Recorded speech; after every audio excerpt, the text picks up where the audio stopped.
Hello and welcome to Pest Perspectives episode 57.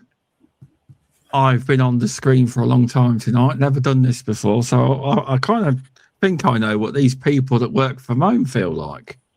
But I don't mind, it's all pest control talk and news, etc., on what's going on in the industry, on this all sorts of chats I've been involved in today. And today we have I wanted to do a round table, and I experimented last time with Kieran Buse and Sam Trickey, and it went down very well, and with people listening, etc. So here's another one for everyone watching.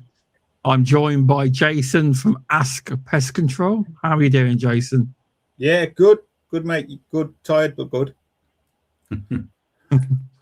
If you don't know, Jason is the man that makes the downpipe blockers. Pipe guard. Yeah. Pipe guard. Chad's pipe guard blockers. Yeah. That's it. Chad's pipe guard blockers.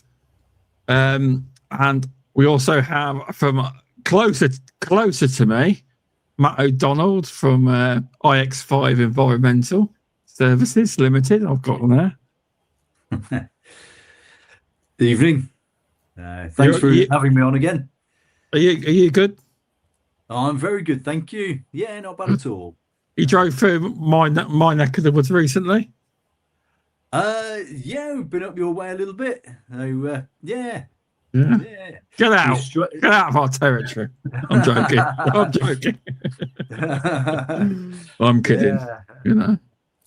But today we're going to do a little bit of a chat about something Matt messaged me with about. He's got a friend, a pest controller, and with this experience, we've also got somebody who used to work for the council a long time, Jason, so he can offer insights on what it's like to work for the pest council, etc.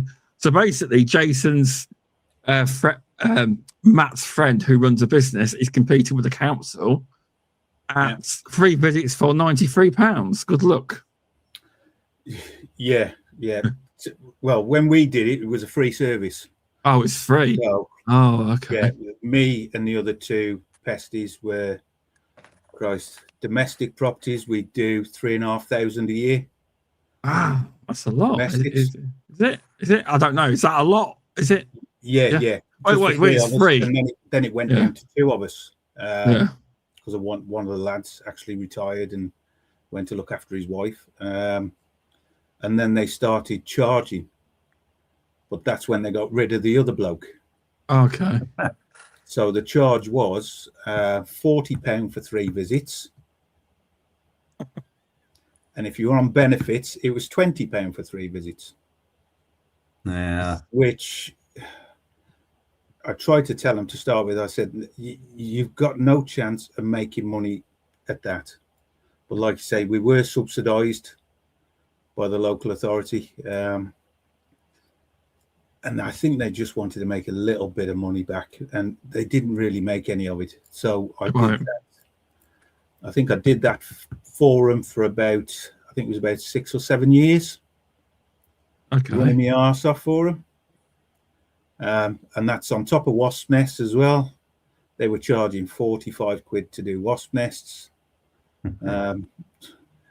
You get the local people ringing you up like you have small holdings, and they expect you to come out 40 quid to get rid of the rats in the small holdings, and you try and explain to them what they got to do not to keep on getting us out for 40 quid, but they will go in, well, it's 40 quid.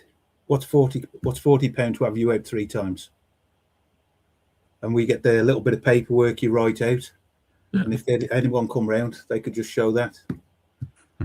And that was at the end, before they made me return, I got to dislike pest control because they wanted more and more. How is it felt? Sorry. It felt degrading, to be quite honest, because you're doing all the work, the paperwork, You'd have to go and see the health and safety bloke for the cost reports and everything, and get them sorted, fill out all the paperwork because we were with the BPCA then, for the BPCA, because we had to be audited. I had to look after the storeroom, I had to look after the stock, I have to make stock reports, and when you've got to make 3 stock reports out, when we did it, I used to have to keep one in the stock room, one in my office, and one in the manager's office. So if the building went on fire, they always had a form there, and then exactly the same. And then you had to keep everything within scope. They call it within scope. So you could only have so much rodenticide, so much insecticide, and because we were linked with the gardeners, they are there like weed killers and all that as well, all plumped into this one scope. And we had to do everything by kilos, even liquids. You have you can only have so many kilos of this, so many kilos of that, just to keep them under the threshold for the next license up. If they went over, it'd cost them a fortune.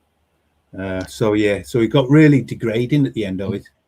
But when I got made redundant, it was the best thing that ever happened.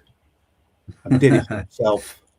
You do your own time. You're not running about. You take your jobs you want to take. If you don't want to take the jobs, you don't take the jobs.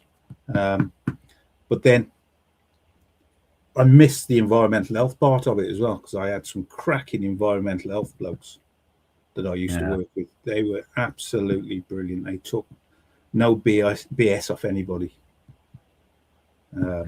They've gone and kicked doors in, they've kicked fences in, went and got warrants. And it was absolute. That was a fun time of it, and that was the best part of it. Can I ask Jason, how, obviously when you're charging, I don't know, 40 quid a visit, 40 quid for 3 visits, whatever it is. Yeah. What were you getting time to go in and actually do root cause with rat infestations and things like that, or were you going in literally putting bait down, putting a sticking plaster over the problem? Yeah, that was it, putting a sticking plaster over the problem. But I worked with 2 fantastic lads, old lads who'd been in it for years. One was an old-fashioned no-nonsense. Yeah. He'd walk into an house. If it was a bit of a mess, he'd tell them it was a mess, tell them to tidy themselves up a bit, and go, "You're just wasting my time," and he'd walk back out again. The other one was quite methodical in what he did, and I used to like, his name was Steve Smith. He passed away a couple of years ago, but he was quite methodical in what he did, and that drew me towards him. So when I was doing it by myself, I could give people advice like, get your drains checked. If we don't do it, the council wouldn't do that. They wouldn't give me the time to get a drain camera. They wouldn't pay for a drain camera. And you could say, right, we could lift the manhole to see what was there, but we couldn't actually see what was up there. So if you see soil in it or debris or insulation, you go quickly, you need to get your manhole checked. But when they're only paying 40 quid a visit, 40 quid for 3 visits, or 20 quid for 3 visits, they're not going to be bothered. Come on, Jason. You could have chucked in a drain survey for that as well. Come on. I know.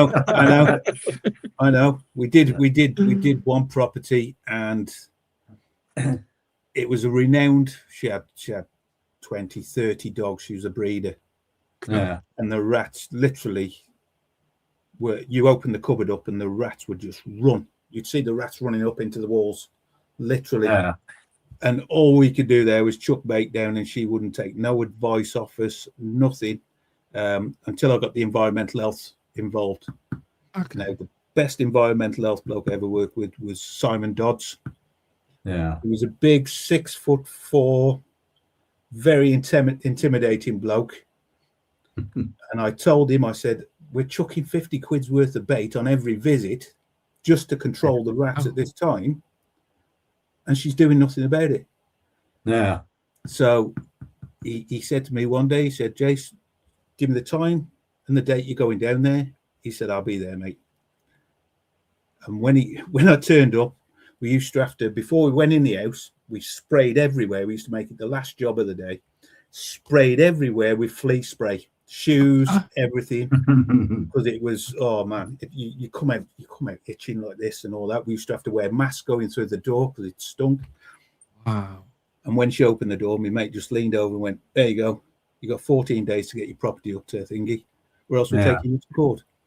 Yeah. And she had to take out, I think it was a 35 or 45,000 pound loan to get her house up to regs. Yeah. And even the electricians didn't want to open the loft because they said they saw the rats running. They took the bath panel off and the rats just went everywhere. So they did all the wiring externally on the walls and just put trunking down the walls. Nice. Well, yeah, them kind of things. But yeah, we had a good laugh on with the environmental health. Yeah. I haven't had a lot of time this week, but I was just having a look around at some of the local authorities and what they charge, what they don't charge. Yeah. Just for example, in West Northants Council, as Shaun mentioned, rats and mice, 3 visits for £93.50. Oh.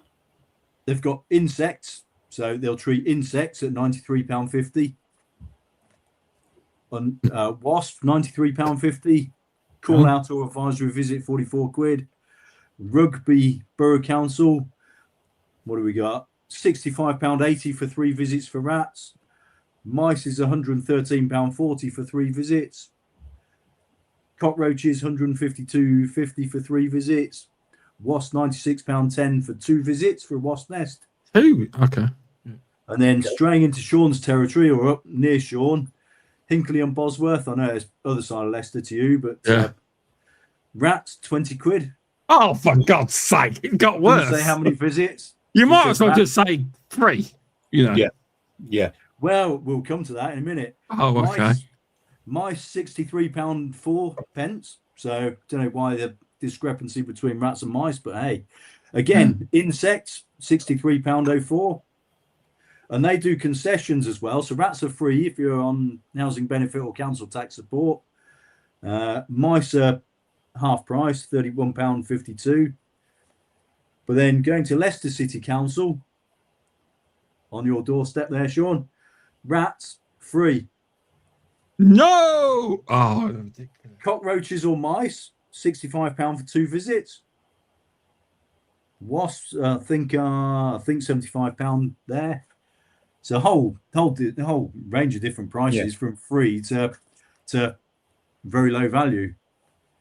And I do understand there is the councils, local authorities do have a public health remit in this, don't they? Yeah. Well, the councils only have to provide. It comes under the Prevention and Damage by Pest Act, best act ever. Chuck that about everywhere. Just gets everything done. They only have to be deemed to be doing something on council land. Yeah. So they don't have to do. If we haven't got no council houses up here, they're all housing associations or anything like that. But the council, because they still employ me to do council land, open spaces and council land, but they haven't got a requirement to do people's premises. Yeah. So why the councils do it, I do not know. Well, especially on stupid budgets like that, because if you've got 3 or 4 pesties, especially in big cities like you've got up there, they've got to be doing a hell of a lot of running about, and that's where the council pesties get the bad reputation. I think it's not because they're bad pest controllers, because they're not. They're resource. It's what they can do in the amount of time they've been given. Yeah. It does sound. It sounds very much like, to me, obviously from a different point of view, working for the council. It sounds like working for a big national company, running around all day. It does sound that way. We don't get given enough time. It does. Yeah, you got to get the jobs in. I was doing quiet day, could be 4 or 5 jobs, revisits. So that'd be a nice day for me, nice early day, get back in the office, do some paperwork, or I could do 16 jobs a day. Yeah, and it's and when you've got you think the whole of Telford and Wrekin area is quite big anyhow. It's a lot of travelling about just to get the jobs done. But like I say, with the housing associations, what they do up here is they call a private pet. They say, if you've got a pest control problem, call a private pest controller out to find out where the source of the problem is or anything like that. And if there's any work that needs to be doing to the property, they will actually do that. So let's explore a little bit deeper on that. Yeah. Because as of October this year, I don't know much about it. I've read an article in the PPC magazine, BPCA's mag, very good it is, I might not be saying this name right, but under Arab's law, they're supposed to, as of October 2026, I don't know how bad the infestation has to be or the terms, etc., but they have to act on a mice and rat infestation. Now, I don't know what that means. Does that mean historic bad, or does that mean I've seen a few rats in my garden? I don't know what that means, but it's coming into that law. Yeah, is that for landlords and everything as well? No, Arab's law only covers social housing, I believe. As far as I know, Arab's law, is that correct, Matt? Do you know? Is it just social housing and not private I think landlords? it is at the moment. I'll be honest, I'm not totally up to speed with it. I think it is. It's part of the Social Housing Act 2023, I think. Yeah. And I think there are other changes coming in, aren't there? Coming in different phases. Yeah, I don't know what defines you can get them out a council out for. I don't know. I don't know what the definition of I've got rats is. Is it I've seen one in my garden, I can hear something in my loft, and have to act? I don't know. Really, I've just seen it appear because I had it. I do live in a house where you would deem it social out, nice house, nothing wrong with it. And when they do your boiler checks, right, it's actually, they must be paying them, but they actually go around and see if you've got any mold and take a photograph. Yeah. Within a couple of days, I had a phone call. You've got mold in you? As well, I'll do it myself. Oh, well, the technician's seen it. Oh, okay, come around and do it then. But all they did was put warm paint on it. They just painted it. But the bloke said to me, he was loving it. He says, I'm on double time at the weekend. I've signed up for the overtime because you have to react really fast. So he was loving it. He was. You know. I bet he was. But I haven't got. See, more the point was that Matt was trying to get to as well when he spoke to me was, with obviously councils are now struggling financially. Most of them are. Should they really be wasting money? Should they really be wasting money on pest control? Because they've got other better things to spend it on. Or should it be means tested? I understand there is people that genuinely can't afford to hire a private pest controller. I don't know. I don't think they should. Rutland doesn't do it, though. The day Rutland stopped doing it, the guy was the dog warden, which he still have a dog warden, I believe, and he was the pest controller. The day he retired, they shut the pest control department down. Yeah. More work, yes. That's what it was like. That's what it was like years ago. You used to have the dog warden and pest control together. But they're right now. But then answers the question: if Rutland does join Leicestershire as a unilateral council, you'll get free rat treatment there. Yeah, I hope not. I hope not. Yeah, it is. It's a difficult one, isn't it? Because the councils, under the Prevention of Damage by Pests Act, they have a statutory duty to keep their district free of rats and mice. Yeah, they don't have to deliver that service themselves, but at the same time, local authorities do have a remit in wider public health, both through environmental health and the public health teams that they have. Yeah, but there's a commercial decision for them to make, isn't there? A political decision for them to make, because it's obviously the elected politicians that should be making the decisions on whether they choose to fund any particular services and how they fund those services, apart from statutory services. And pest control is not a statutory service. No. So when they're failing, very often in lots of authorities actually failing to deliver on their statutory services, there's an argument to say they should be pulling all discretionary services, funding for discretionary services, to fund the statutory services they're absolutely required by law to provide, and refer things like pest control to private pest controllers, of which there are a huge number. Yeah. And that's what they do with me now. They subcontract me out. They're saving a fortune. Yeah. They don't have to pay, because when I worked for the council, I had 6.5 weeks a year holiday. Yeah. This is it. They've got no on costs, have they, of employment? Yeah, I had sick pay. I could take 6 months off full pay if I wanted to. 12 months. The other 6 months I could take half pay. And then they pay into the pension scheme and everything like that. And they haven't got no health and safety to deal with or anything like that. I probably should have declared my hand. I know Shaun knows. I probably don't know whether you know, Jason. My background is local authority as well. Yeah. I spent many years working in local authority environmental health. Yeah. They were, yeah. So they save an absolute fortune. Yeah. On pest control, and me charging them whatever I charge them. Well, yeah, it's like a drop in the ocean to what they were paying before. All the overheads from running that service within the organisation, haven't you? Van, equipment, training. That's right. All of it. Yeah. But it's an interesting one, and just seeing how different local authorities deliver or don't. Like you say, some don't deliver that service now. Some do. Some subsidise it. Some give discounts for if you're on housing benefits or whatever else. There's a real dichotomy of whole disparity of services across the country, all decided within the local authority. But it is when they're struggling for funding anyway. You think, why are they still delivering discretionary services? Why are they still funding them? Yeah, So, exactly. It'd be interesting if there's any local authority pest controllers listening to see if they give out us their points of view and everything.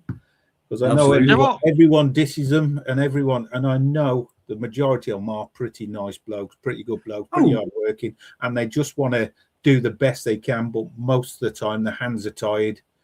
I would agree. I think most of them. Some of them are fantastic pest controllers. Yeah, honestly. Because there was one on one went on the Beauties and Beasties. I can't remember his name, and he worked up near the Shaun Mooney where he lives, and that council. But their pest control is very good. It's like they actually tell the customer, if it's you don't work with us, you've got to clean your garden, you got to do this, and they also get drain cameras in. And all sorts. They get the job done properly. But they said that. But then that's probably one of the councils that really does do it well. But as you say, Jason, it's not a technician's fault most of the time. They're just being told what to do. Yeah. You've got to get onto your next job. You've got to go. Well, you're only paying 40 quid for 3 visits or whatever it is. You can't afford to hang around, can you? No. Yeah. Do you think there's an issue as well with public perception where local authorities are delivering services at no cost or very low cost, that the public generally don't value those services then? Yeah. Yes. 100%. Yeah. And you'll always find it's this time of year, the middle of March, when the council have got to spend the money. Yeah. To get before the next year. I've seen it round by my house. All the paths are lovely and clean now. There's no grass on the thing. They're all cut in lovely. Yeah, they're spending that budget money in case they lose budget money so they can get it for next year. Yeah. There are issues around that, aren't there? And going back to another way of doing that is zero-based budgeting, isn't it? So each year you don't get match funded to what you had the year before if you spent it. You have to justify what you need from scratch again next year. Yeah. But I do believe that all these low funded services given by local authorities are just not valued by the recipients of the service. No. It is true, because it's like we obviously don't get people say that, but I have heard people say, well, if you go on Google, it says it should be £60, should be £80, or whatever it is. But I imagine if the council does it, you Google it, and they're using that price as, this is what it should be. It's like, because there was one. It wasn't a council price, but there was one guy. We never did the job because generally with a customer, you can tell if they're a little bit of a red flag. Keep asking you tons of questions, and he book you, and he message you next day and cancel. But what he kept doing, how he put it to him was, "Oh, can't you cut it down a bit?" And that goes to him. Your boss rang up now for wherever you work and said to you, "Would you come in today and I'll pay you half your money?" What would you do? Well, I wouldn't go. That's what you're asking me to do. Oh, fair enough. I understand. Yeah. You know. Yeah, fair enough. People try it, don't they? Yeah. Oh yeah, they are. When they price compare, you just say, just go with the other person. Then just go with the other person. And sometimes it's not even cheaper. Sometimes. Got to be careful because sometimes they're making it up as well. Because we had a customer, I won't mention the name, massive national company, you can imagine, told us that they could get them out for £50 all in. But go ahead. If you can get them for £50 all in, I'll subcontract them and they can do all my work. Yeah. Well, they never rang, but then, it was a load of rubbish, basically. It was. Yeah. But interesting. Did you used to do commercial service as well, Jason, into food businesses or? We had, because contracts. I worked for the council for 30 years, and then they contracted it out. So TWS1, Telephone Services, Fosca, FCC. So that's a big company in Texas as well. Yeah. So we did the pest control through them, but my council service actually carried on for 30 years. So you were delivering out commercial. Yeah, the council didn't food businesses or whatever else. I only found out at the end on the last year that TWS shouldn't have been doing any commercial contracts because we were actually contracted to the council. Now the council don't do any commercial contracts, but we did do it through TWS. Yeah, and they weren't food outlet businesses, schools, some schools, right, and other little contracts around on business sites and all that. which, when I left, they all, apart from one, all of them came over to me anyhow. So I had a good start when I started my own business. But yeah, food premises I don't do a lot of. Like I say, schools. I know there are local authorities that are touting for commercial contracts, aren't there, in food businesses and other settings. I know of a number of them that are, and you think, well, it's a real conflict of interest, isn't it? Because on one hand, you've got your environmental health team going in, carrying out food hygiene inspections. On the other hand, you've got your pest control team, in some cases, working with these food businesses. You think it's a real dilemma, isn't it? Real conflict of interest. Yeah, I think that's why they didn't really want me doing them, and I didn't find that out until the last year of me working there. Yeah, it was a conflict of interest of any business is going about if they have to send the environmental health in. Yeah, but again, there's another dichotomy in that the local authorities are using their publicly funded employees, publicly funded equipment, services, everything else, to deliver into commercial sites to generate commercial revenue. You think, again, it's all very uncomfortable, isn't it? It is, and competing against local businesses. But you're using taxpayer money to subsidise what the local authorities are selling as a commercial service. And it's like, would you, if you were a council pest controller, and say, I'm not saying they were doing a bad job, I'm just saying if they were, EHO comes in, would they do out? Would they do anything? Oh, well, look, you are the council. That's like telling on your boss. It depends on how good the EHO officer is. Yeah. Because I know my mate Simon Dodds threatened to sue the council on land and property, and that was a £15,000 fine because of a strip of land in between two houses that was council, but it was mounded up and full of rats. Now, when she rung the planning department up, the woman who's complained, the planning department denied that was council land. Okay. When I rung Simon Dodds up to ask for a survey of the site, he went, "Yeah, that's council land." He told the bloke planning. The bloke from planning rung me, gave me a bollocking, saying I shouldn't have told him that was council land. So I went back to Simon Dodds and said, "I've just had a bollocking off him." He said, "Don't worry, mate. I will get a written letter out to him and we'll take him to court on planning if he doesn't tidy the land up." But it's all paper money. So they find planning, they get money back from that, and it's just it was. So I'm hazarding a guess here. Both of you guys are council taxpayers, aren't you? Yeah. I think we're all council taxpayers. Yeah. How do you feel individually about your council tax being used to fund commercial pest control services delivered by local authorities being sold on a commercial basis into businesses? Because that's what's happening, isn't it? In some local authorities where they are selling out commercial services, they're not doing it at true commercial rates, are they? Very often, they're using taxpayer money to subsidise. Taxpayers' money for doing it. Yeah. And then, say, the EHO, you've got the conflict of interest of the EHO. Yeah.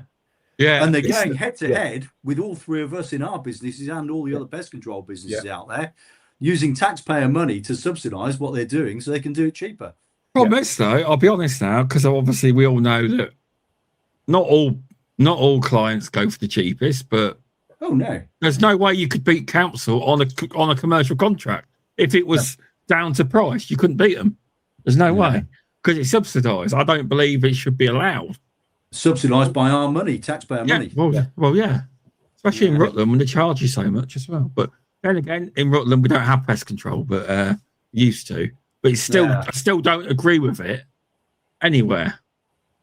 But obviously, when you say it's not means tested, I don't agree with that. But obviously, if they were to means test it, they probably wouldn't need as many people or whatever it is. They would. And I think there is an argument for supporting people that genuinely cannot afford pest control, I agree with that. On public health grounds, if nothing else, or damaged property and other things. There's a strong argument for that, isn't there? Oh yeah, definitely is. If you've got somebody living in a, I don't know, £1-3 million property that's getting, if they live in Leicester, they're getting rat treatments for nothing. If they're living in Rugby, they're getting it for £65.80 for 3 visits. Yeah. Is that right and fair? No. And they've got just say if they have a pen of chickens. Well, yeah, absolutely. You know what? Do you know what? I won't mention the council, but I did a job where a gentleman had a fish pool, warm fish pool, and there was a chicken coop. And I was asked to do a private survey for the client to give to the council. Now, all I can say is I found no evidence that they were living under his pool or anything. And there was holes, and they were all going into the chicken coop and to the other gardens. But the council person had already decided before I even gave the report in that she was going to side with the person on the chicken coop. Chickens weren't the problem. The fish pond was, and I couldn't believe that. I couldn't believe it because I looked. He told me the person's name. I looked up the person's credentials. Yeah, and she just literally done one of them environmental courses you do at Open University or whatever. So not really qualified on it, really. But I said there's no I can do. They are the council. I said generally it would be the chicken coop. But obviously I had to ask for support of the MPTA on how to word it, because apparently you're not allowed to say it most definitely is that. You've got to say in high probability it could be the chicken coop and things like that. Because I didn't realise that. You've got to use it in probabilities, etc. Yeah. You're not allowed to. That comes under like harbourage and habitat. Yeah, harbourage is different to habitat. Yeah, but that's the way we used to. Well, that's the way I still word it: harbourage or habitat. I know. Overgrown garden habitat. Yeah, exactly. You don't know whether it's harbourage unless you get in there. Well, exactly. I never got to see the chicken coops. I was only looking at it out a window, out their bedroom window. Wasn't allowed to go in, and I wasn't allowed to picture or report on that. But like South Stephen don't have pest control, but I believe that council subsidises it to a well-known national company, or they used to Pest Express. I know this because when I've done pest control jobs in Stamford, etc., I've seen old Pest Express boxes in lofts. That's Paul Topless, isn't it? Is Pest Express? I don't know. Yeah, I think so. Yeah. I don't know if they still do it or not, but they were doing it. They were. Okay. But it's a hard one, because then the only way you could ever stop any of this is if you manage to convince people in power and trade bodies, etc., to get on board with it, and local and MPs to all get on board. It won't be. I think that's what we need to be doing, really, isn't it? As a independent pest control businesses, we need to be speaking to the local politicians to have these conversations with them about why are they subsidising services that they don't need to be. Yeah, they're not statutory services. That's what they did in Telford and Wreaton Council. That's why they gave it up. They knew they couldn't afford it at the end of the day, so they just gave it up and then just subcontracts everything out. See, with the council, they've got finances, and you can find out a lot of the finances, etc., can't you? So if you can get that evidence, say, well, they can't really afford to have it, and you throw it at the MP, they go, well, you really can't afford it. Why are you doing it? But then again, do we with the local authority, as there's still a lot of people pesties work for them, would we want them to be made redundant? That's true. Yeah. Oh, it's not about that, is it? It's about the morality of using public funding to services that probably don't need to be servicing when there are lots of independents and when lots of people can afford to pay privately. I think. It's like you said, Matt. It should be means tested. If they live in a mansion, absolutely, pay £200 a visit. Or something like that. Public health pests, absolutely. So anything that spreads disease or anything like that, absolutely, provide that service for essential. So it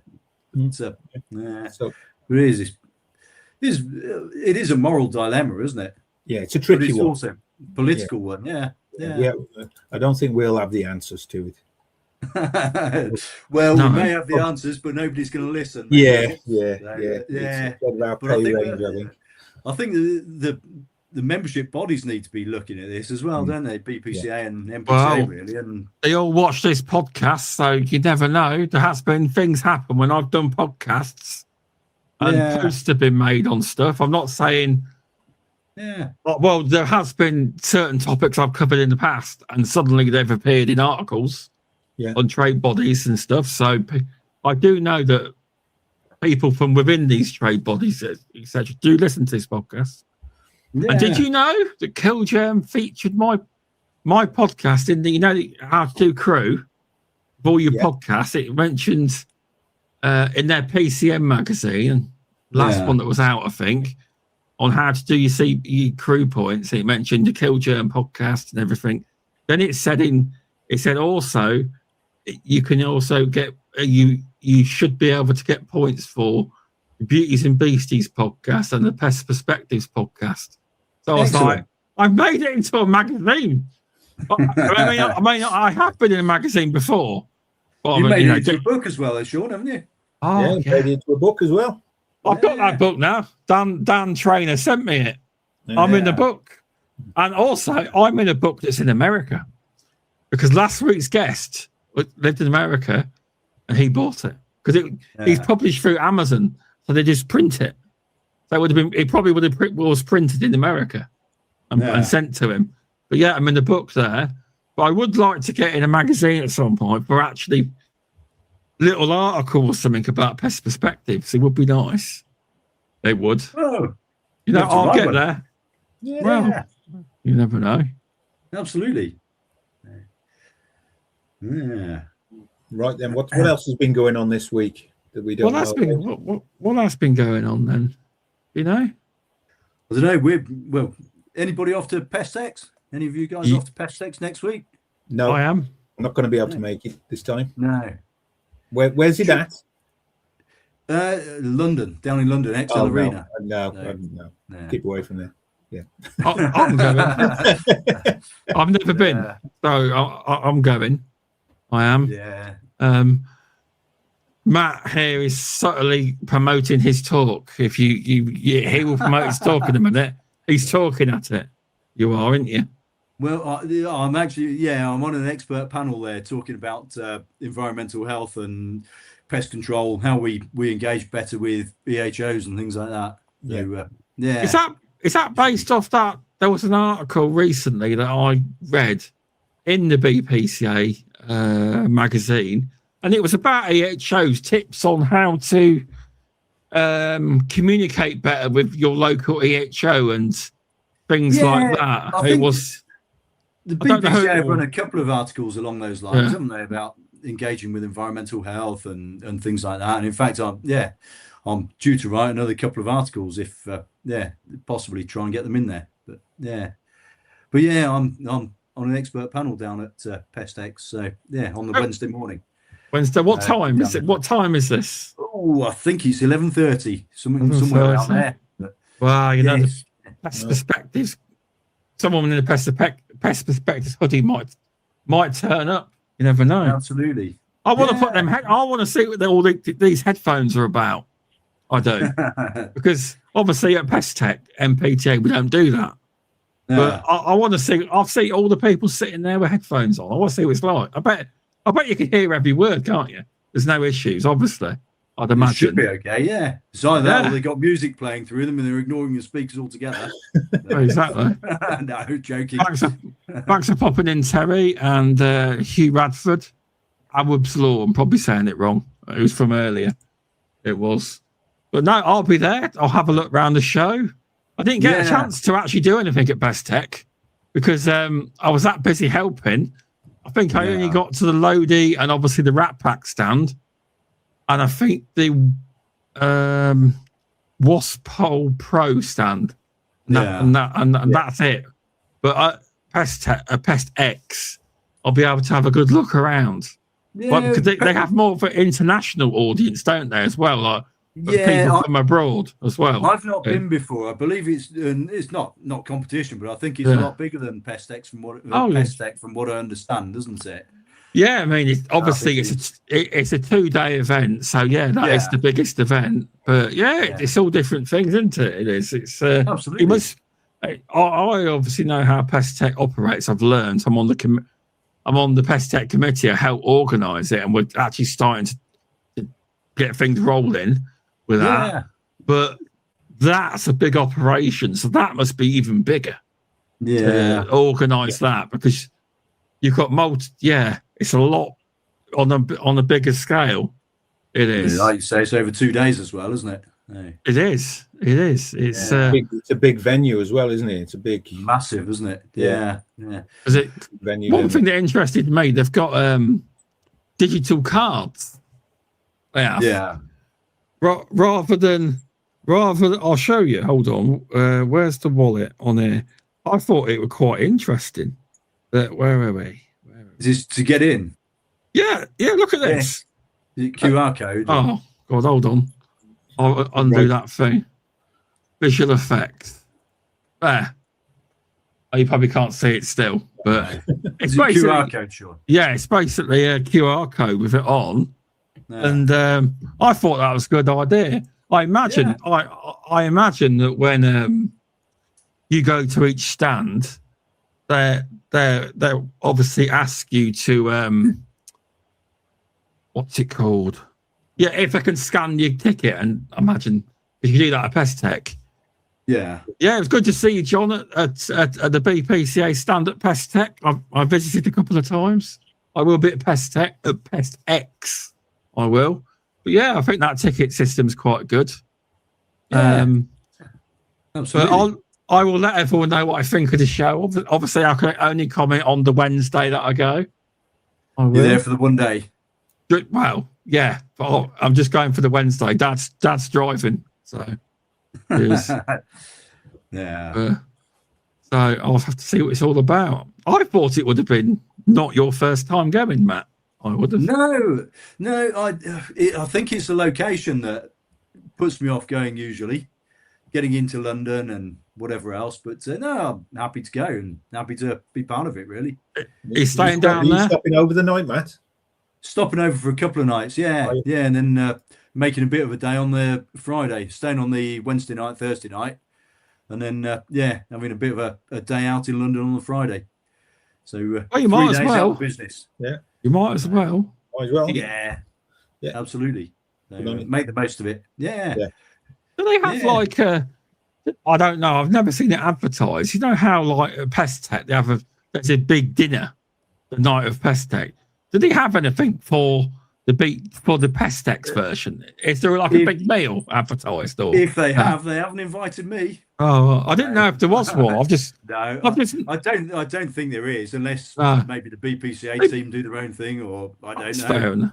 Fair enough, though. If they have their own one, because it's a lot of hard work to reward the people that have helped, with a meal and some drink. Yeah. I'm not saying they do or they don't, but No, I don't think there is in the same way that there is at Pestex, the MPTA one. But, because that's obviously ran by Killgerm, that PCN, and you have to pay per ticket and table and stuff. But that was quite interesting. I did. You went to the meal, yeah. I was on the MPTA table. First time I'd ever been. Quite nice. Yeah. It was in Milton Keynes. Yeah. Yes. Yeah. It was a good day. It was good. Yeah. So that for me is a lot easier to get to. It's only 20 minutes, half an hour away. So an hour and a half for me, but I obviously went down on because I had a beer with you, didn't I, Jason, as well? Yeah, we had a beer. For Rat Pack. I was like, keep the drinks coming. Dave Elgerson. Good. Yeah, he's good. Yes. The best boxes as well, aren't they? Rat Pack ones. Well, Jason did a bit of a contentious subject. Did you see Jason's picture he put up on one of the groups about stress testing at their break? Yes, I vaguely remember it. Yes, wasn't it a vehicle went over it or something? I think he dropped a skip on it or something. Yeah. So they're not skip proof. I think I said they're not wagon driver proof. Yeah. No, that's fair. That is. Yeah. But it's they can write that down. It can't. That's a skip now. Yeah. No, what else you're going to test it on? I don't know yet. Drop test. 10-story building or something. Yeah. That was when I just walked up to that, and the trap was everywhere. The box was in pieces. It's even because I anchor them to the wall. It even pulled the anchor out the wall. I thought, Christ above, what the bloody hell they done here with this? So that or a big rat was in and he wanted to get out. Absolutely. Definitely. Terry, if you see me in my hoodie at Pestec, say hello. Because I won't know what you look like. I won't. But I suppose I'll get loads of people say hello with my hoodie on. I've actually got someone actually, I can't say who it's for, but someone ordered it. I've actually got one of these. Someone's having. They're paying me for it. Excellent. That's good. But it's. So you guys got any interesting jobs going on at the moment? Not really. Just the normal. Just the normal. The moles are starting to come in. Mole jobs. The bumblebees are starting to come out. Quite. I've seen. It's surprising. I do bumblebee rehoming. Yeah, we do as well. Yeah. I love doing bumblebees. Yeah, brilliant. Yeah. I mean, we do honeybees as well. In fact, we're starting to get inquiries already now, which is great. Already? Yeah. Oh, okay. Yeah. Well, we've got a few on the go at the moment. Not actual removals now. Usually we start around the 1st of April or weather dependent. But we're doing a few surveys at the moment. Got a few quotes out. So say, Jason, that's exactly why he's in my area again. The bees. Yeah, the bees. I like going to quote for them and getting my beekeeper to remove them.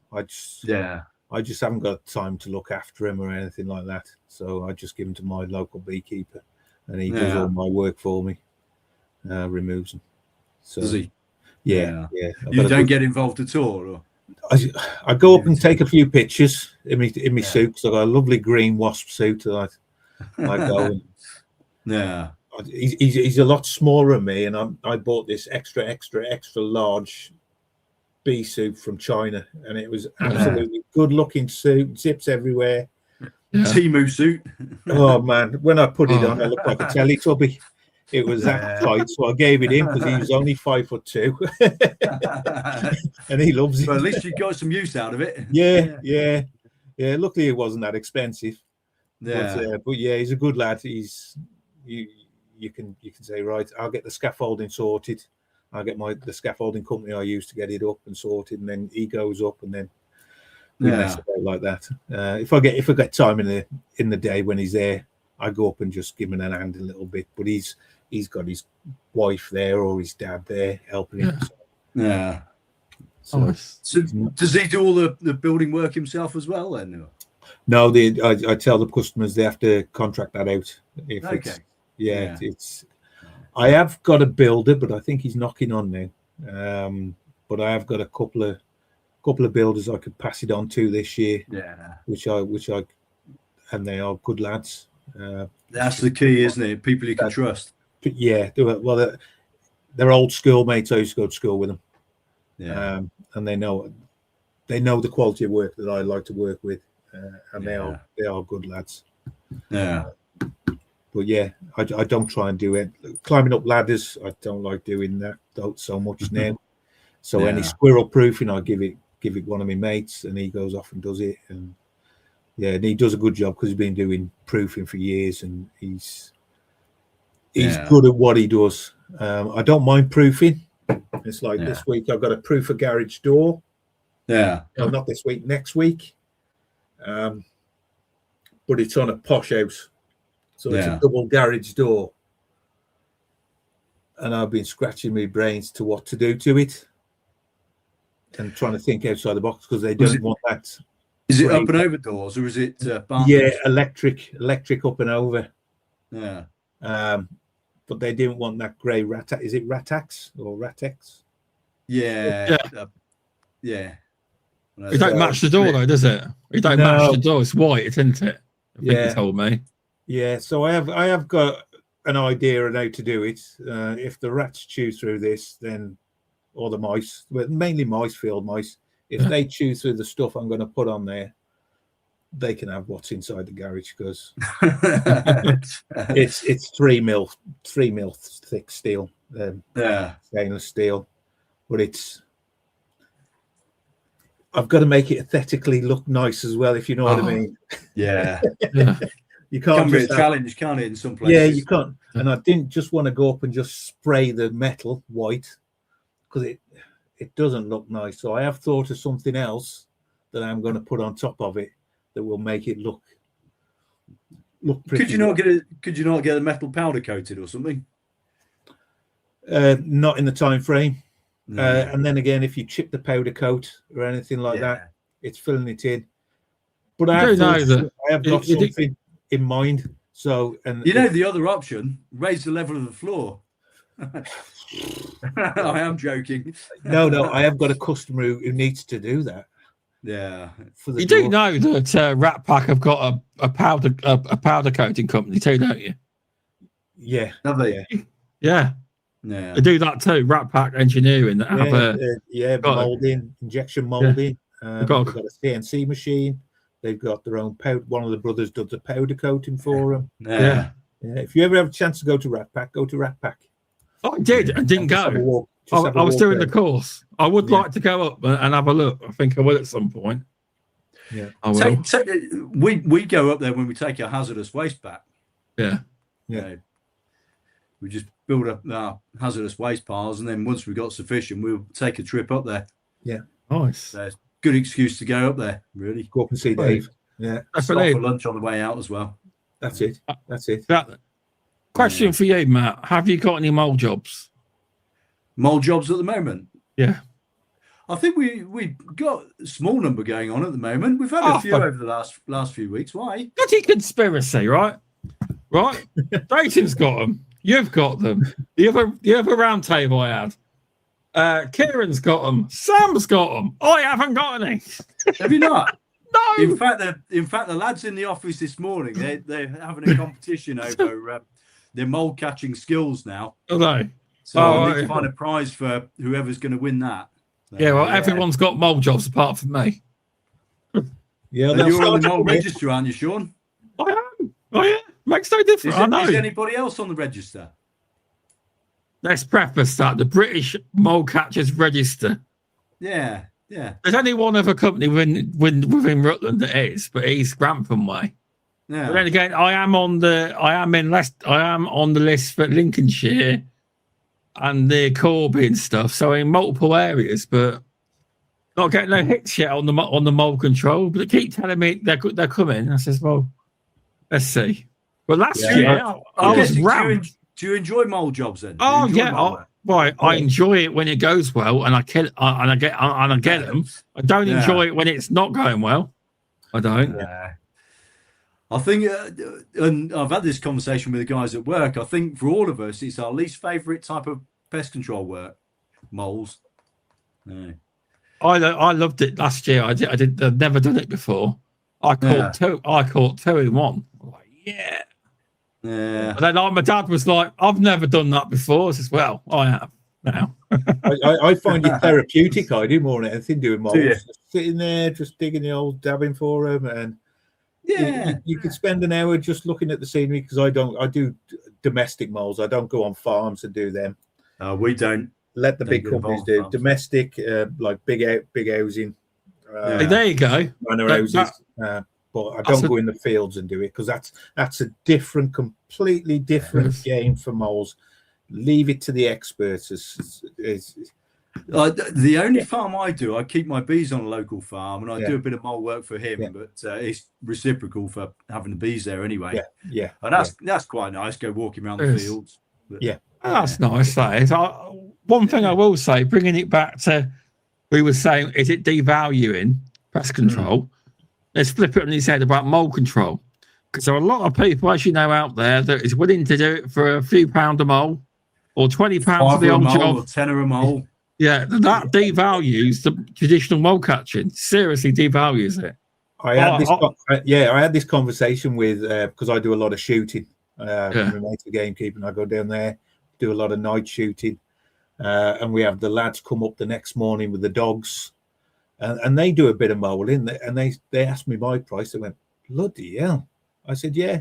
I said, what do you charge? And he told me. I said, well, you're just undervaluing yourself. Yeah. Oh. Well, I said, don't undervalue yourself. Even if you do it as a hobby, you don't need a license to do it. If you're doing it for the local people around your area.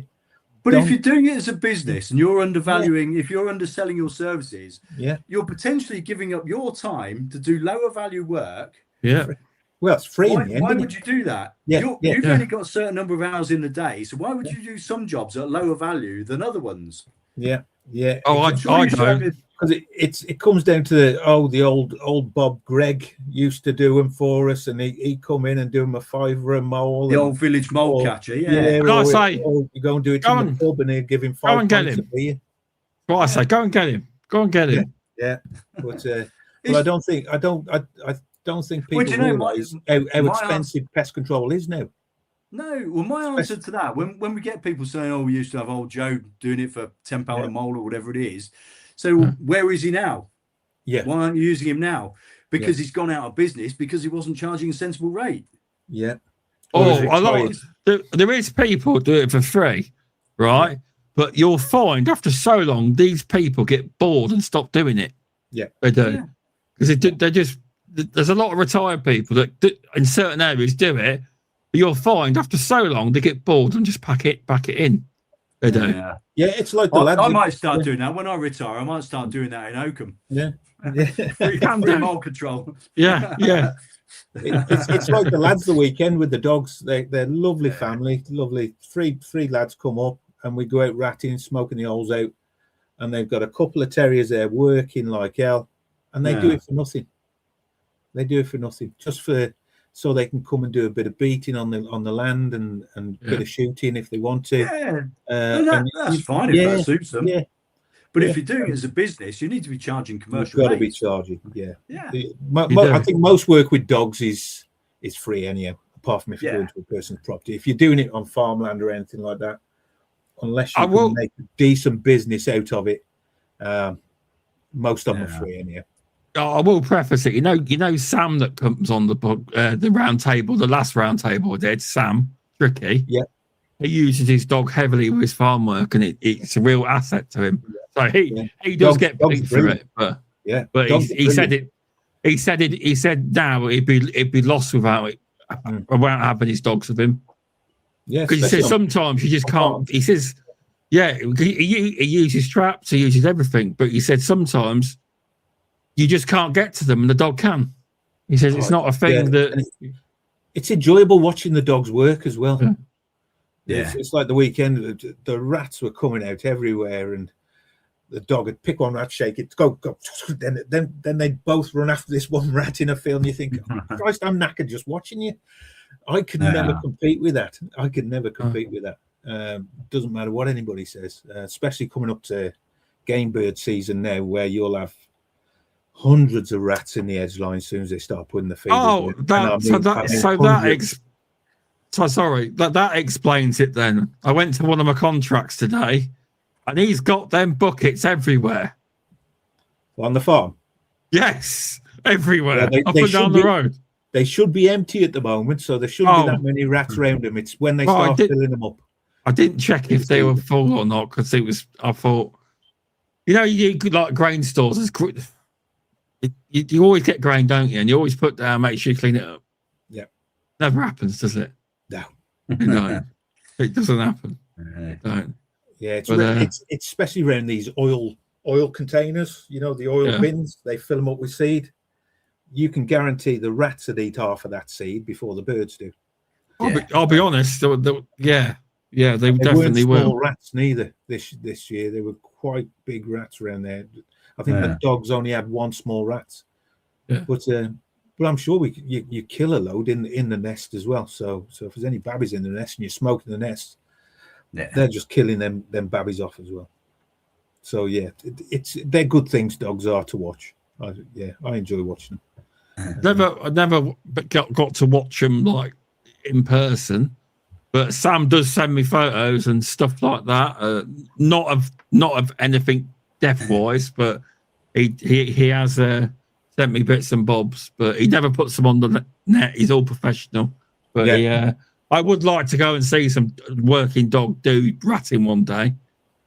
But because it's interesting to see. It's all right watching it on the video or whatever, but in person it's different. What impresses, not the dogs impress me, but when you start smoking rat holes, you could have 100 rat holes there, and the smoke will only come out 3 or 4 of them. Yeah. Or you've got a run out in the field and it comes like 20 foot into the field, an escape run, and you see the smoke come up there, and then you put a smoke there, and then it comes out different holes, and you think, Christ, it comes out everywhere. Because amazing, isn't it? Yeah, my mate was impressed last year because he's gamekeeper's been a gamekeeper for years, and he virtually had like 3 different nests. You put the smoker in, it went up that side, then he put the smoker in that side, and the holes went that way, then he put it in the middle, and it just went perfectly in the middle. He thought, bloody hell, even he was impressed, and he's been doing that for years. Well, he is a pest controller anyhow. He was trained the same as me, but it's, if you get the chance to go and see someone smoke an hole, go and see it. It's brilliant to watch if you haven't, and then see the dogs working. Yeah, they are fantastic. It's like I say, they're probably about the best pest controllers out. Bring back strychnine. I'll tell you what, if you missed, Terry, if you missed the episode with Gopher Girl from America, he does mole control and gopher control all year round. It's a whole business, and she just uses traditional trapping, but she said that locally to her, people still use and can get hold of strychnine. That's in America. Yeah. crazy, but she trapped. But that's a good episode if you want to go back and watch that one. It is. Yeah. Excellent. So, have you got anything else to add? No. Anything else you want to bring up to the world? Not at the moment. No. You got anything, Matt? No. As I say, we're busy starting to think about bees and things like that now. So as we migrate from winter pests to bees and summer challenges. Yeah. But we're doing a lot of business development work in the background as well. Oh yeah. Working on that. Yeah. I'm into all that now, Matt. I'm working on all that stuff. I am. Yeah. I'm going to a thing tomorrow, the Rutland Business Summit. Is that tomorrow? That's the Think Rutland business scheme, and that's free. Yeah. Provided for by the council that bought my camera as well. That's good. Yeah, good. Yeah. Taxpayer funded. Wow. Taxpayer funded. Yeah. Well, yeah, it is. But you've got to get something, Shaun, haven't you? Well, yeah, exactly. So what is it exactly tomorrow? Is it an exhibition or? It's like, it's not a seminar, but it's like where loads of businesses go to, and like there's loads of talk. Yeah. Okay. You just listen to talks. Right. You do. And by sounds of it, the scheme's being extended. Because the business advisor that helped me, you can see it whenever you want, but said that, like, they mentioned a snippet of what he's going to talk about. He's going to talk about the scheme going into 2026, 2027. Yeah. That tells me that the scheme's carrying on, because it was meant to end in March. This was meant to be it, but I think it's been extended. So I'm going to do a case study for them about how I got the camera and how it's helped me. But I'm also at some point I will be on the council socials. Yeah, like they took a video of me, and like he says, "How come you're so good at talking on the camera?" I did tell you I got my own podcast weekly on video. Oh yeah, you did. Because I messed it at first. I was going really slow. Then I started talking really fast. He stopped it. He said, pick one. So I nailed it second time. I did. But at some point, I'll end up on Rutland Council socials. Yeah, that's good. Good. I will. Yeah. I will. So will you be able to apply for grant funding again for something else next year then? Well, I'm actually hoping that when he announces how the scheme's going, I'm hoping he announces a few more grants. I'll work something out. What I want next. You never know, do you? Taste for it now, haven't you? Well, yeah. He did say, actually, at the seminar, the sales forecasting seminar we did, he said, this is the easiest grant to get. There was a 10 grand grant before, and it wasn't as easy. A lot of people didn't get it. But he said this one here, the £2,000 one, is very easty to get. It depends on their application criteria and things, doesn't it? Right, you got to hit sustainability elements and all that. But the camera does. It's like, if you didn't have the camera, what would you have to do? Well, in the old days, people dug the drains up and had a look, didn't they? Actually dug them up. Yeah. Things like, technically, if I didn't need things like the like to hear, like, for instance, say you wouldn't need, technically, if you wanted to just look at the drains, you wouldn't need to use bait. So it's not going into the environment. He loved that. He says, that's great. They'll love that. So he knew exactly what they wanted to hear. Yeah. He did. And that's what it's about, isn't it? It's ticking the boxes in your application. Well, to be fair, the bloke doing it actually helped you do it. So I literally send him copies, and he'd tell me when it was perfected. Yeah. And then they'd go, send that, Shaun. Put it out and do that. And that's good. And he said, near enough, you should get it. Yeah. So are you looking at doing the drain surveyor's course as well, or? You've been on your course, haven't you? Well, not that, Matt. Not that one, but I've done Dave Kill Germ course, haven't you? But course. Got to see how much work we get, Matt. At the minute, I haven't Still got to try and get some proper jobs. I haven't got any yet. I've got interest for them, but they keep dipping out, as in not wanting to go forward, not even charging a massive amount. So, but I have added it to the radio advert. So that's on 120 times a month. So I'm hoping it will get into people's minds. They'll think, oh, they could do the drains. Yeah. So how did you find your radio advert? Has that been live for a little while now, or yeah, just gone live recently? It's been live for a couple of weeks, probably. Yeah. And are you measuring outcomes from that? Are you measuring success rates or anything like that? I'll tell you why. Because a lot of radio is. Have you ever heard of subliminal? Yeah. You know, where you listen to a radio station all day and suddenly someone says to you, I need a pest controller. And you go, Open Pest Control. And a lot of them don't know where they heard it. Yeah. That's your problem. Yeah. There's a lot of subliminal. A lot of people like hear it that much that when someone asks them and then they'll Google it and get you that way, it's hard to monitor. That is. Because we tried the pensioners discount for 2 years on that one. And I'll be honest, out the whole time, we removed it recently. One person said it for the discount. Yeah. But people had heard the advert, you see. Yeah. Well, that's but a lot of them sometimes can't remember where they heard the advert. You see, this is the thing with marketing, isn't it? It's quite an interesting area of marketing. I love business development, marketing, all that sort of stuff. It's really interesting. But it's looking at where you spend your money, isn't it? And what return on investment you're getting. Yeah. The radio is the hardest. How you demonstrate that, how you make that link back to what you're spending. It is.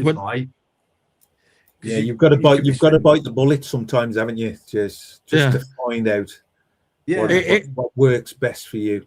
Yeah, that's the only one that is hard to quantify because a lot of them don't always know where they heard you from.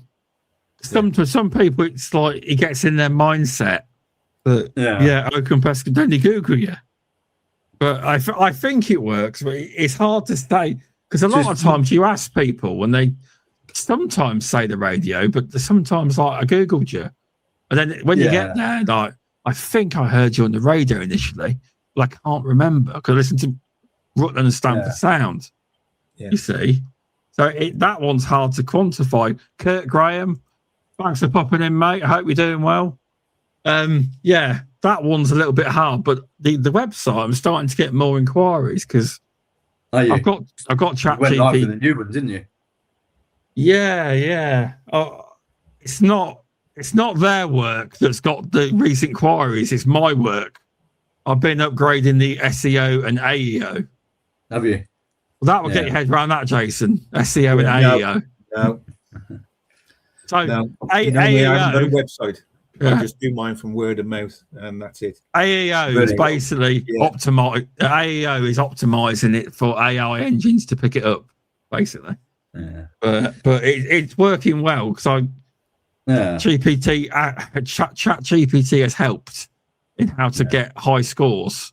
But obviously, I do check it and I make it look like it's not written by Chat GPT. My best I could. But sometimes it's weird that you got to word it a certain way and it can jump up 5 points into green. Just one word change. It's so. I've learned a lot. I have, but it's things like that. But yeah, it's all learning. It's like business. Like, I even put, the CPD points. You know the seminars I go to for the business thing. I put them down as CPD. I do. Well, it is, isn't it? Yeah. That's what Shaun said. Shaun was saying about when he was on this podcast. He said anything. Your sales. If you ring somebody up on the phone to ask him for advice, and you're on there an hour, you can write it down. Because Elliot came up. Do you know Elliot from? You know Elliot. I can't think off the top of my head.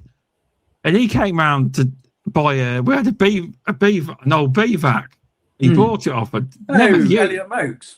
Elliot Moakes, that's it. Yeah, he's just south of Leicester, isn't he? One of the villages, Shearsby, somewhere like that. Yeah. We had a bit of a clear out in the shed, and we sent it to him. Do you want it, mate? Yeah. And like, Dad bought it for £80 3, 4, 5 years ago. He says, "I'll have it, mate." and we were chatting for about an hour, and he's even put it down as CPD because we were talking about that much stuff. Yeah. We were talking about red tractor, all sorts. Yeah. So I used to do years ago red tractor sites. I don't know more. I do task sites at the minute. Yeah. Only one, two. The two grain stores, but they're tracked separately, next to each other. But and he showed me the price of it online. He says, "Oh, they're about £150 new." He says, "Well, my dad only wants what he paid for it." So no, that's fair enough. They came over. Yeah, I got that. But yeah. No, Elliot well. Yeah. I've spoken to him a few times. I've never met him. See, we've pulled over twice now. We have. Yeah. Because he was behind me, and I rang him. Yeah. He says, "Meet you at the big car park, mate." and we had a chat. I did exactly that. I saw him. I was driving into Leicester on a Friday evening for a night out, and he was driving out. Yeah. I saw him. So I gave him a call, had a quick chat. Yeah. So, yeah. Because I remember it went wrong because once you rang the company number, didn't you? And he got through to my dad, and my dad didn't have a clue what you're on about. He's like, "I think you want Shaun, but you've got my number now, haven't you?" I think you have. I have. I think yes. Yeah. I think everyone's got your number. I think everyone. I mean, I'm really not bothered who has my number at all. It doesn't bother me. It doesn't. So did you say, Jason, you don't? Did I hear you say you don't have a website even? No. Okay. No. It's just word of mouth, or that's it really. Word of mouth, or just I'd send a few flyers out. Yeah. And I'm still busy. That's great. Yeah. I probably it's good in the next few years, if it expands a bit more. Like I've been doing it 7 years by myself. Yeah. Whether I take anybody on or not to give me a hand. Yeah. I'd start looking at it then, but at the moment I'm just steady. I'm just To be fair, keep getting out every day. You've done really well. You have. It's like tell you what, Martin, the Sam Tricky that came on the round table. Yeah, I've had him on separately, and he hasn't got a website. Really? He has. Yeah, and he's pure farm work. He's made his whole business of farms. Okay. He does a lot of these farms where you have to be there the entire day to do your visits. Them kind of farms, and it's all basically off word of mouth for the farmers. That's got him all this work. And he hasn't even got a web. He's a BPCA member now.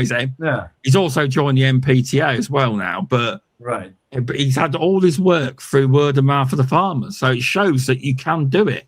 You can. It's funny, isn't it? Within the confines of pest control that we all operate in, so many different business models, aren't they? Specialising in farms, or I don't know, people specialising just in bed bugs, or all sorts of different things. There is.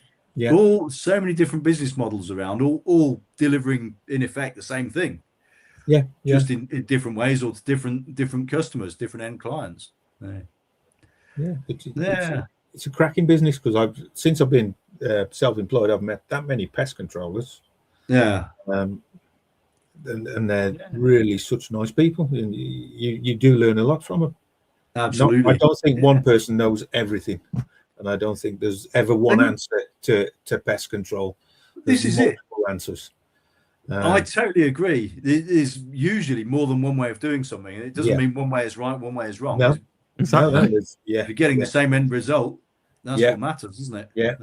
You can have a head scratching moment one day, put it through your mates who are in pest control, and they just say, "Try it this way," and you think, "Oh, absolutely."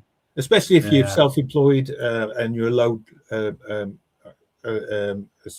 sole trader and you're working by yourself. It's always good.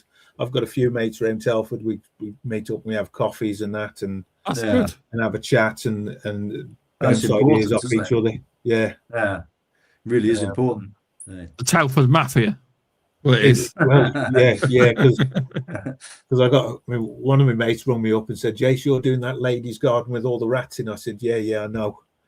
He said, "Well, one of my clients have seen all them rats in that garden." I said, "Yeah, I know." He said, "But they've been coming up to there. I've told them you're on top of it." I said, "Yeah, I've got to get my rifles out. I've got to spend the night just shooting up there." because it's a non-toxic site, so I can't chuck poison about and nothing like that. And I think they've gone a bit trap shy now. Have they? So I think, I think I've already dragged about 40 rats out of there through traps. But the last time there was nothing in the traps, but there was a lot of rats there. So I think the rifle has to come out, I think. Or a couple Nice. Yeah. Controller. But again, it's getting the end result, isn't it? Using different methods, different tools to get the end result that you need. That's it. Yeah. And if you enjoy if you enjoy it, you get pretty good. Makes it easier then, doesn't it? Yeah. If you enjoy your hobby, you'll never work a day in your life. Exactly. Yeah. That's true. Jackie, can you explain what you mean about CPD? Do you mean if you meet another pest controller, you can claim points? If you were the British Pest Register, just self-register and put who you met up with, put how long it was, like a point for an hour and a half, 1.5, then put in what you chatted about, press submit, done. There you go. But with basis, I don't know if you can do that. You can't self-register, definitely. No, you can't self-register. So if you are with the British Pest Register, you can do that for anything. If you read a book or anything, the time, log it. A magazine, log it. You get all these points from various different things. Oh, you're with basis, though. Oh, no, you got no hope then, to be fair. It's anything that develops you professionally, isn't it? Yeah, it does. Your knowledge, your skills.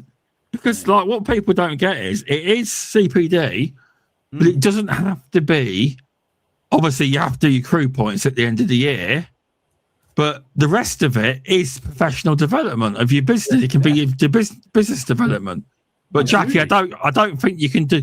If you were to meet up with a kill germ rep, then you could actually get CPD for that conversation, but not. Yeah, if you did move over to the British Pest Register.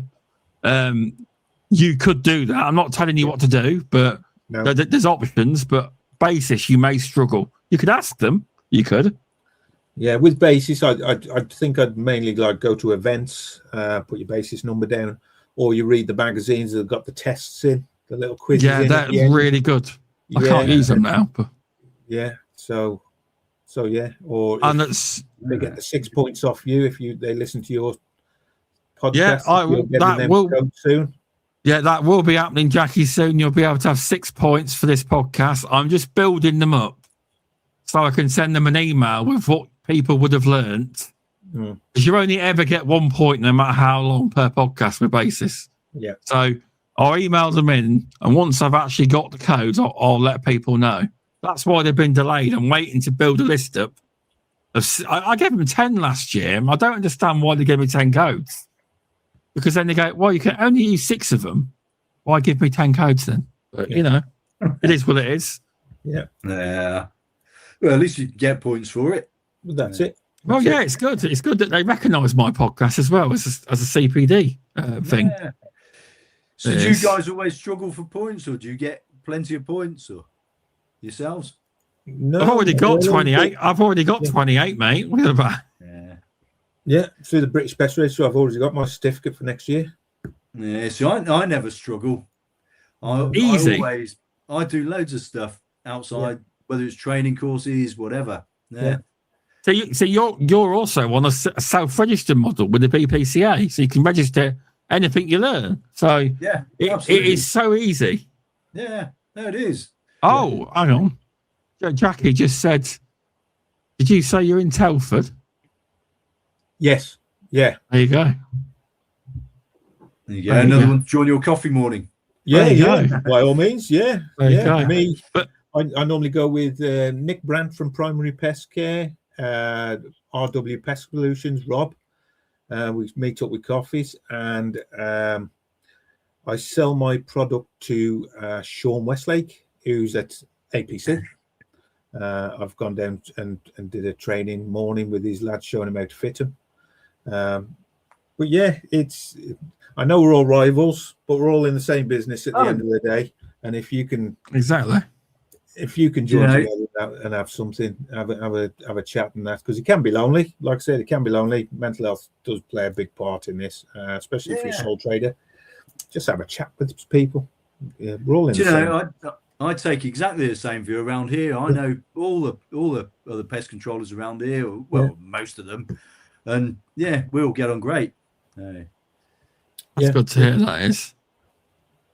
There you go. She's telling you her pest control company. Bridgenorth Pest Control. Yeah. If you ever want a coffee, Jackie, just give us a shout. I don't mind if I get 10 minutes. I can always shoot down to Bridgenorth. That's not that far away. That's nice, that is. But sorry, I interrupted you there. No, it's all right. I have got to go down to Ditton Priors soon. Yeah. But no, Matt, you register all yours through self-register through the BPCA, don't you? So you definitely wouldn't struggle. But it's just so easy. It's self-register business, isn't it? It's not like you're cheating. You're actually doing the work. It's like when people say, 20 points is so hard. No, they're not. Surely, inquisitive human nature, we all want to be learning and improving and developing and growing, and it's not difficult, is it? It's what we should all be doing. I think who's finding it more difficult is the older people, the older generation of pest controllers. I do figure out everything yet, I do get it, because it's a bit like, I'm in a trade body. I've got to do this CPD. It is a big change for some companies. I'm in a trade body. I have to do CPD. I'm not in a trade body. I can just do one certificate every 5 years. I can see people's point. You know, I'm not under any illusions. You know. Yeah, I think it's down to the individual, isn't it? What they like to be, what they like to do. You can make it as easy as hard as you want it to be. Absolutely. Yeah. I'm going to apply for Trustmark soon. I can apply for it now because MPTA is now in Trustmark. So all the members, if they wish, can join it. Yeah. And so can you, Jason, if you wish. Yeah, I know. I know. The NPTA has been absolutely brilliant. They've come on leaps and bounds. Yeah. For me, since I was with the BPCA last couple of years of the council, but before that I was always NPTA. Yeah. And all it was a card in your wallet. I had years and years worth of cards in my wallet. Yeah. Yeah. But nice. I think with anything like that, it's a bit like CPD, isn't it? I think you often get out what you put in. If you don't put anything in, and you just look at it as a card or whatever else, you're not going to get much from it. But if you look at the opportunities and you engage with stuff, you'll get more from it. Yeah. Exactly. There's always information on there to help you out and make your business a little bit better and easier. Absolutely. Yeah. Everything's there. And people don't realise that. It is there to make it easier. There is I'm still using it, but I'm not fully using it yet. But there's a workplace risk management system that I've got, WRM. Yeah. On there alone, there's like 10 points worth a year. So it's like asbestos awareness, PPE, lifting boxes, all these different courses on health and safety. Yeah. So that's 10 points a year to start with, included in membership. And you've got all the rest. So it's not difficult to get loads of points, really. No, it's not. A lot of people moan about. I'm not saying everyone, but I got 75 last year. Yeah, that's good. I'm gonna see if I can beat it. Listen to your own podcast. Yeah, I could do that, but that would really cheat. I know all the Technically speaking, I do learn from others, so I should, but I don't feel right. I don't feel right by doing it, because I really would. If I did that, I'd easily get over 100, probably 150 or more, 200 points. Yeah, but if you don't need the points, there's no point. No. Oh yeah, exactly. Yeah. But thanks everyone. I reckon we had a good chat there. Yeah, it was a good chat. Thank you very much. Thanks, Matt. Nice to meet you. Thank you very much, Shaun. Good to meet you, Jason. Yeah, I'm just gonna drop a code so people can get points. I'm not gonna write this one down, Shaun. No, you're not gonna. No, I'm just gonna call this. And can I just say, anybody listening to this, get out there and talk to your local elected members at the local authorities about their pest control services. Yeah. Because the only way we'll ever change anything with funding of pest control in local government, things like that, is by targeting those elected members who make the decisions about which services they fund and how they fund them. Yeah. So if you disagree with it, get out there and talk to the elected politicians, the local councillors. Yeah. Have the conversations with them. No, it's definitely true. It is. I thought I'd make the word cancel because we were talking about them. There you go. Yeah. You know. So what you do? You're obviously not familiar with it, Matt. British Pest Register. So Shaun Mooney's register. I am aware. I know Shaun, and I am aware of the Pest Register. Yeah. He's made a new system though. So if you're a CPD provider, instead of the provider having to verify your points, you can go to where it asks you a question. So say someone gets council right, the 1.5 points it will be automatically awarded to them on getting the question right. So you could have a quiz of 7-8 questions on there if you wanted to or more, and you can get points straight away. So the provider doesn't have to actually keep verifying it, because I got fed up with that because I couldn't tell who was actually listening to the podcast and who was just clicking them. So all the last years are actually on there now, but you've got to answer a few quiz questions to them ones. I don't just give a code. Do you know, my view on stuff like that, if you're doing stuff like that, you're only cheating yourself at the end of the day. Yeah. Oh yeah, it's true. But I could never I verified them, but I had no real way of knowing if they really did do it. But a lot of people are doing Pest Perspectives. I'll tell you what, I should see if I can do a leaderboard. I don't know if that would be allowed, but the City FM, they're really going with it with points. They are on my podcast. So but a lot of them are. There's loads of companies I've never heard. I've even got people from a company called, is it Pest Stop? They're doing my points as well. Pest Stop. Yeah. I think they're a supplier. I think they make traps or something. Yeah. But excellent. I can see exactly who's done them, which is pretty good. Yeah. It is. Good. But it is. But so anyone that wants this points, give me a chance. I'll do it straight after the podcast. But you'll be 1.5 points. And I might have enough soon to submit a load of codes to Basis. And I'll let people know. I will.